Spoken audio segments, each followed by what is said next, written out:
Flash back. ఇప్పుడైతే మన దగ్గర 300 డైమండ్లు ఉన్నాయన్నమాట. ఈ రోజు అయితే ఎంట్రీ మోడ్ అయితే తీద్దాం. పాంటది వచ్చింది కదా, మన దగ్గర అయితే ఎంట్రీ మోడ్ అయితే అసలు ఏదీ లేదు. ఈ రోజు వచ్చింది కదా, కన్ఫర్మ్ తీద్దాం. ఓకే, వెళ్ళిపోతాం. రేట్ ఏమద్దు. ఓకే, ఫాస్ట్గా అయితే ఫస్ట్ స్పిన్ అయితే చేసేద్దాం. ఓకే, ఫస్ట్ స్పిన్ చేసా.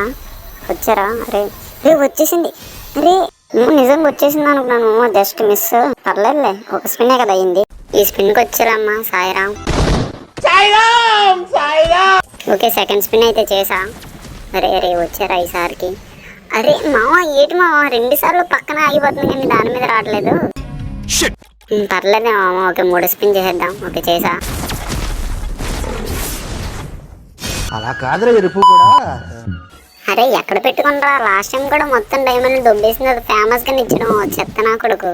ఏంటి బ్రో అంత మాట ఉన్నవే 2 స్పిన్లు రాయో. ఈ స్పిన్ కి ఇచ్చారా? లాస్ట్ టైం ఎలాగో దొబ్బెట్టావు. ఒక స్పిన్ చేసా. కొంతమంది మనుషులు ఇలాంటివి చేయడానికి గల కారణం భయం లేకపోవడం, గోపు మీద ఒకటి దెంగి చెప్పేవాళ్ళు లేకపోవడం. అరే లాస్ట్ స్పిన్ రా, ఇచ్చారా ఒక్కసారికి?